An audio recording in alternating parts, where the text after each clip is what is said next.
Dears, എല്ലാവർക്കും നമസ്കാരം. മൗനരാഗത്തിൻ്റെ നാളത്തെ ഒരു കിടിലൻ പ്രമോ വിശേഷത്തിലേക്ക് എല്ലാവർക്കും സ്വാഗതം കേട്ടോ. അങ്ങനെ നമ്മുടെ സരയും കിരണിൻ്റെയും കല്യാണിയുടെയും അവരുടെ പൊന്നു മോനായിട്ടുള്ള നമ്മുടെ കല്ലു കുഞ്ഞിനെ കൊല്ലാൻ വേണ്ടിയിട്ട് അവൻ്റെ പറ്റയിൽ ഇങ്ങനെ പോയി നിൽക്കുക. അപ്പം ആരുമില്ലാത്ത സമയമാണ്.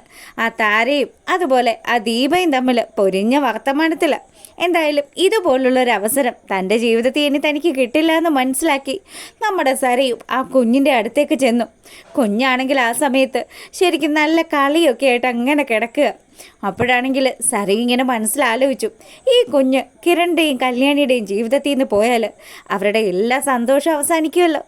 എൻ്റെ ജീവിതം നശിപ്പാക്കിയിട്ട് അങ്ങനെ അവർ സന്തോഷിക്കേണ്ട, അവരുടെ എല്ലാ സന്തോഷവും ഇന്നത്തോടു കൂടി അവസാനിപ്പിക്കണം. അങ്ങനെ അവളുടെ ആ ഒരു ദുഷ്ട മനസ്സ് അതങ്ങനെ പുറത്തെടുക്കുക. ആ കുഞ്ഞിൻ്റെ കഴുത്ത് ഞെരിച്ച് അതിനെ കൊല്ലാനായിട്ട് ഒരുമ്പെട്ട് വരുന്ന നമ്മുടെ സരയുനെ പുറകെ നിന്നതാ കല്യാണി പിടിച്ച് വലിച്ചിങ്ങോട്ട് മാറ്റി നിർത്തി. അപ്പം കല്യാണി പുറകെ വന്ന് നിൽക്കുന്ന കാര്യം ഇവരാരും കണ്ടില്ല കേട്ടോ. അങ്ങനെ നമ്മുടെ കല്യാണിയുടെ അടി കൊണ്ട് സരയുവാണെങ്കിലോ പമ്പരം കറങ്ങുന്ന പോലെ അങ്ങ് കറങ്ങി. എടി, നിനക്ക് എന്ത് ധൈര്യമുണ്ട്? നീ ഇതിനു മുന്നേയും എൻ്റെ കുഞ്ഞിനെ ആക്രമിക്കാനായിട്ട് ഇവിടെ വന്നിട്ടുള്ളതല്ലേ? നിന്നെ ഞാൻ എന്താ ചെയ്യുന്നതെന്ന് നീ ഇന്ന് കണ്ടോടി എന്ന് പറഞ്ഞ് സരയുനെ അവളുടെ അരിശം തീരുന്ന രീതിക്ക് നമ്മുടെ കല്യാണി എടുത്തിട്ട് പെരുമാറുക. കിരണും ഒട്ടും മോശമായിട്ട് നിന്നില്ല. അപ്പോൾ ഈ ഒച്ചയും ബഹളവും ഒക്കെ കേട്ടുകൊണ്ട് നമ്മുടെ താരയും അതുപോലെ ദീപയും കൂടി അങ്ങോട്ടേക്ക് വരിക.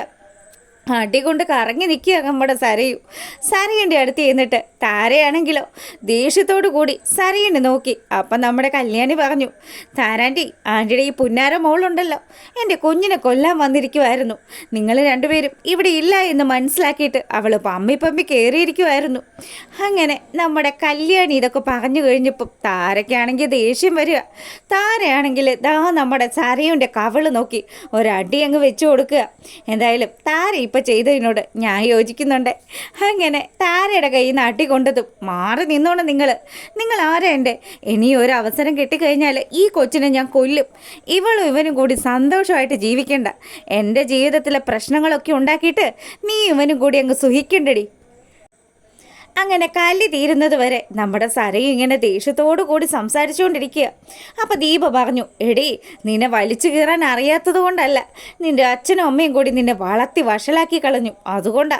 പിന്നെ എൻ്റെ കുഞ്ഞിൻ്റെ ദേഹത്ത് തൊട്ട നിന്നെ ഉണ്ടല്ലോ, വെറുതെ വിടാൻ പറ്റില്ലടി.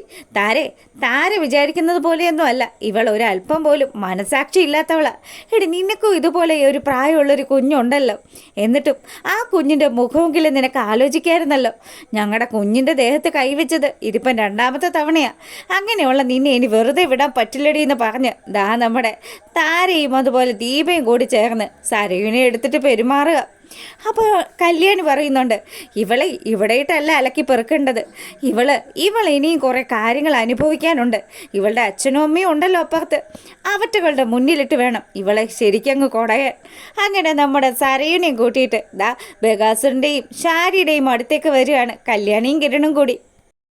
തൻ്റെ പൊന്നു മോളെയും കൊണ്ട് കിരണും കല്യാണിയും വരുന്ന വരവ് കണ്ടപ്പോൾ തന്നെ ഷാരിയുടെ മനസ്സിലാണെങ്കിൽ തീയായി. ഇതെന്താ ഇത്? നമ്മുടെ മോളെന്താ ഇവരുടെ ഒപ്പം വരുന്നത്? രാഹുലേട്ടാ, നിങ്ങളൊന്നിങ്ങ് വന്നേന്ന് പറഞ്ഞ് രാഹുലിനെയും താങ്ങി പിടിച്ചുകൊണ്ട് നമ്മുടെ ഷാരി അവിടുന്ന് വരിക. ഈ സമയമാണെങ്കിൽ നമ്മുടെ കല്യാണി സരയുടെ മുടിക്കുത്തിന് പിടിച്ച് രാഹുലിൻ്റെയും അതുപോലെ ഷാരിയുടെയും മുന്നിലേക്ക് അങ്ങ് എറിഞ്ഞു കൊടുക്കുക. നിൽക്കുന്ന നിങ്ങളുടെ പുന്നാര മോള്, ഇവളെ കുറേ കാലമായി ഞങ്ങളെ പുറകെ നടന്ന് ഉപദ്രവിച്ചുകൊണ്ടിരിക്കുന്നു.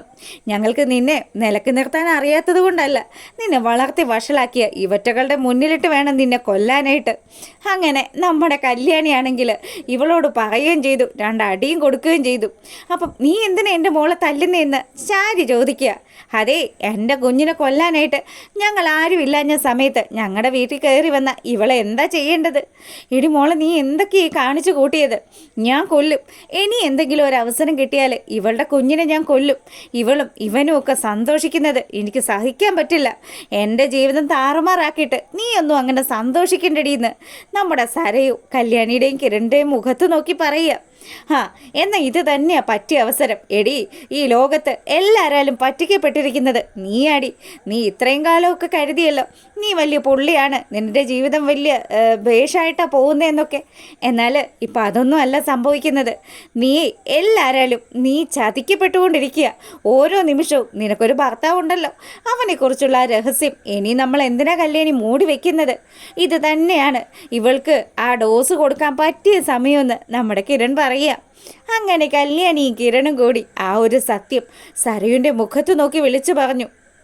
നാട് നീളെ പെണ്ണ് കെട്ടി നടക്കുന്ന ഒരു വൃത്തികെട്ടവനാടി നിൻ്റെ ഭർത്താവ്, നിൻ്റെ മനുവേട്ടൻ. നീ വേണമെങ്കിൽ വിശദമായിട്ടൊന്ന് അന്വേഷിക്കുക. ദാ ഈ നിൽക്കുന്ന നിൻ്റെ അമ്മയ്ക്കും അച്ഛനും ഒക്കെ അറിയാം. ഇതൊക്കെ കേട്ട് കഴിയുമ്പോൾ നമ്മുടെ ശാരിയാണെങ്കിലോ ചങ്ക് പെടഞ്ഞ് നിൽക്കുക. ദൈവമേ, സരയുടെ സമനില തെറ്റുമല്ലോ. സത്യങ്ങൾ മുഴുവൻ ഇവറ്റകൾ വിളിച്ചു പറയുകയും ചെയ്തു. അപ്പോൾ ബഗാസുരൻ ഇടപെട്ടു. എന്തൊക്കെയാ കിരണ ഈ പറയുന്നതെന്ന് ചോദിക്കുമ്പം, അതെ, താൻ അറിയാത്ത കാര്യങ്ങളൊന്നും അല്ലല്ലോ. ദേ ഈ നിൽക്കുന്ന നിൻ്റെ അച്ഛനും ഈ നിൽക്കുന്ന നിൻ്റെ അമ്മയും എല്ലാവരും ഈ സത്യങ്ങളൊക്കെ അറിഞ്ഞിട്ടുണ്ട്. പിന്നെ ഇത്രയും കാലവും നീ അമ്മയെന്ന് വിളിച്ചിരുന്ന ഇവർ നിൻ്റെ അമ്മയല്ല എന്നുള്ള സത്യവും നീ മനസ്സിലാക്കിയിട്ടുണ്ടെന്ന് എനിക്കറിയാം. അങ്ങനെ കിരൺ എല്ലാവിധ രഹസ്യങ്ങളും അവിടെ വെച്ച് അങ്ങ് പൊട്ടിക്കുക. നമ്മുടെ താരയ്ക്കും അതുപോലെ ശാരിക്കും ഒക്കെ ആണെങ്കിൽ വലിയ സരയുണ്ട് ഇപ്പോഴത്തെ അവസ്ഥ കണ്ടപ്പോൾ ഭയങ്കര സങ്കടം വരിക. അങ്ങനെ നമ്മുടെ കിരൺ പറഞ്ഞു, അതെ, ഇനി നിൻ്റെ ഭർത്താവ്, ആ ഭർത്താവ് ഒരിക്കലും നിൻ്റെ കൂടെ നിൽക്കില്ലടി. അവൻ ഇനിയും അടുത്ത ഏതെങ്കിലും ഒരു പെണ്ണിനെ കണ്ടാൽ അവളുടെ പിന്നാലെ പോവും. ഇപ്പം നിനക്ക് എന്തെങ്കിലും ഉണ്ടോ സ്വന്തം എന്ന് പറയാനായിട്ട്? നിൻ്റെ സ്വർണവും പണവും ഒക്കെ അവനെ അടിച്ചു മാറ്റിയില്ലേന്ന്. അങ്ങനെ എല്ലാം കേട്ട് തകർന്നടിഞ്ഞ് നിൽക്കുക നമ്മുടെ സരയുനോട്ട് ഒന്നുകൂടെ കൊടുത്തിട്ട് കല്യാണി പറഞ്ഞു, ഇനി എൻ്റെ അടിച്ചതിനകത്ത് കയറിയാൽ നിൻ്റെ കാര്യത്തിന് ഞാൻ തീരുമാനമാക്കൂടിയെന്ന്. അങ്ങനെ അവരെല്ലാവരും അവിടുന്ന് പോകുമ്പം ദാ നമ്മുടെ ശാരിയാണെങ്കിലോ രാഹുലിനെ കൊല്ലാക്കൊല്ല ചെയ്യുക. അതെ, താൻ ഒറ്റൊരുത്തനാണോ ഇവളിങ്ങനെ വളർത്തി വഷളാക്കിയത്? താൻ എന്തൊക്കെ തെറ്റ് ചെയ്തു അത് മുഴുവനും സഹിച്ച് തൻ്റെ ഒപ്പം നിന്നവളല്ലേ ഞാൻ. എന്നിട്ട് എന്തെങ്കിലും ഒരു പരിഗണന താൻ എനിക്ക് തന്നിട്ടുണ്ടോ എന്ന് ശാരി ചോദിക്കുക. അപ്പോഴത്തേക്കിനും രാഹുൽ പറഞ്ഞു, ഞാൻ എപ്പോഴും എൻ്റെ മോളുടെ സന്തോഷം മാത്രമേ നോക്കിയിട്ടുള്ളൂ. അവൾ കരയാൻ ഇടവന്നു കഴിഞ്ഞാൽ അതൊരിക്കലും എനിക്ക് ക്ഷമിക്കാൻ പറ്റില്ല. അവൾക്ക് വേണ്ടി ഞാൻ എന്തും ചെയ്യും. അങ്ങനെ താൻ ചെയ്യുവോടോ? താൻ അങ്ങനെ ചെയ്യുമെങ്കിൽ താൻ ഇപ്പം ചെയ്യേണ്ടത്, ഇപ്പം ഇവിടെ നിന്ന് ഇറങ്ങിപ്പോയല്ലോ, ആ കിരണും കല്യാണിയും അവരുടെ സന്തോഷം എന്നേക്കുമായിട്ട് അവസാനിപ്പിച്ച് താടോന്ന് നമ്മുടെ രാഹുലിൻ്റെ മുഖത്ത് നോക്കിയിട്ട് ദാ സരയു പറയുക. അച്ഛനാണ് എന്നൊക്കെ ഇത്രയും നാളും പറഞ്ഞെങ്കിലും സരയു ഇതാ ഇപ്പം അച്ഛനെ തള്ളി പറയുകയാണ്. എന്തായാലും ഇതൊക്കെയാണ് നാളെ വരാനിരിക്കുന്ന വിശേഷം. ഫുൾ വിശേഷമായിട്ട് രാവിലെ വരാട്ടോ. അപ്പോൾ ഇഷ്ടമായാൽ ഒന്ന് ലൈക്ക് ചെയ്യണം. എല്ലാവർക്കും നല്ലൊരു രാത്രി ആശംസിച്ചുകൊണ്ട് ഇന്നത്തെ വീഡിയോ വൈൻഡപ്പ് ചെയ്യാണ്. അപ്പോൾ ഓക്കെ, ഗുഡ് നൈറ്റ്.